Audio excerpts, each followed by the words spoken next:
Don't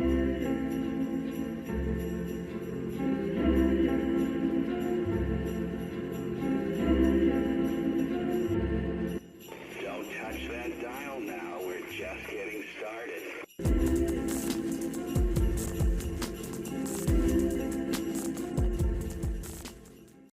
I'm gonna have to ask you all to forgive me for this. I grew up with a lot of Trendmasters toys, but I unfortunately don't own any of them anymore.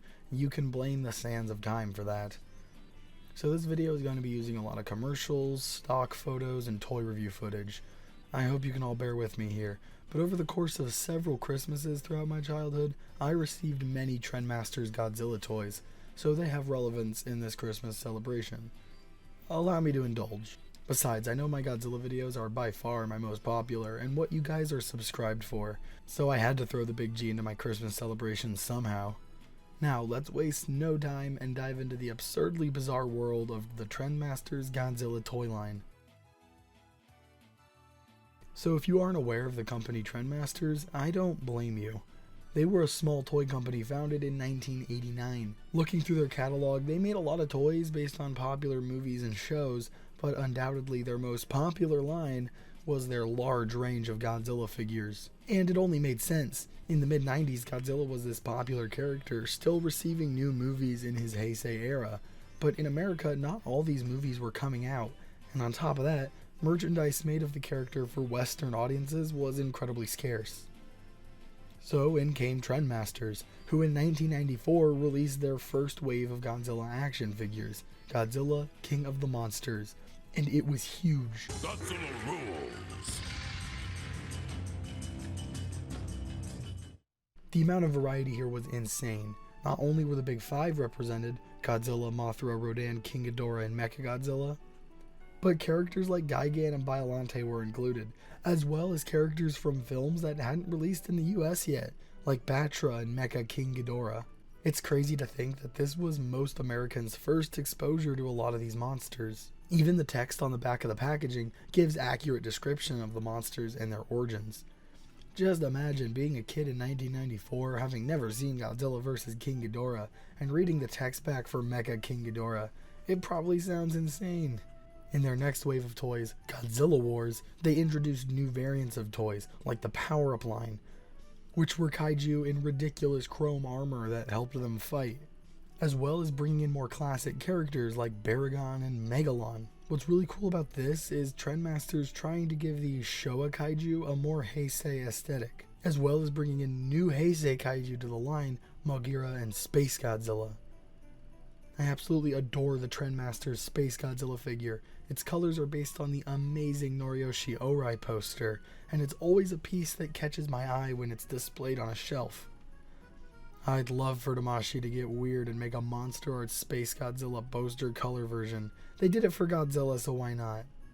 Godzilla Wars also introduced the highly sought after micro playsets, which are basically Polly Pockets but with Godzilla. These look super cool and I'd love to own one, but like I mentioned earlier, these are highly collectible, and getting a whole set will run you a pretty penny. They're modeled after Godzilla and the mouth opens to reveal the playset. It's super cool. Trendmasters was really on a roll here. It'd be a shame if they put all their eggs in one basket and released a gigantic toy line for the highly anticipated 1998 Godzilla American film, only for the film to be a failure and have product not get sold. The biggest issue with Trendmasters' 98 toy line was the lack of variety. Godzilla and Baby Godzillas were the only monsters in the toy line, so you could buy this Godzilla, or this Godzilla, or this Godzilla, or this Godzilla. How about this one? With all the human characters and vehicles aside, the 98 toy line just wasn't comparable to the quality Trendmasters set with their first two lines. Unfortunately, around this time, Trendmasters was facing financial issues. Their next Godzilla line, Doom Island, which would feature crazy play gimmicks and new characters like Destoroyah, was softly cancelled. It wasn't exactly cancelled, but most of the product from this line never came out. Only very, very, very small amounts of product were shipped to stores. Most of what was available was only sold online through Trendmasters' online shop, which is how Doom Island figures are still plentiful on eBay, even though they're at insane prices. To make things even worse, their planned Godzilla the Animated Series toy line was completely scrapped. Based on the excellent cartoon, this could have done really good for Trendmasters. The cartoon was really popular, and there's a lot of variety with the kind of monsters that show up in the series.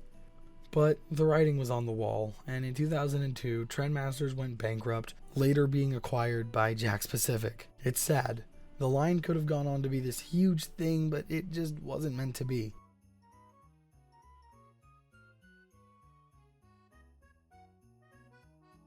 That was a really brief history of Trendmasters' Godzilla toy line, and a little bit of the aftermath. I'd love to dedicate more videos in the future to Godzilla toys, going more in depth with the history and such. But this is all I can do for now. I'm making daily videos. Look how long this one is. Give me a break. Tomorrow we're going to talk about something else. A video game I got for Christmas one year when I was a very small child. A video game that honestly changed my life.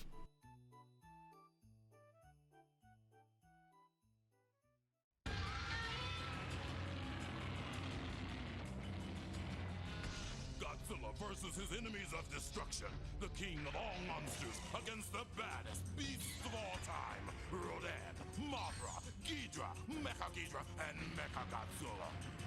It's an eye-flashing, tail-whipping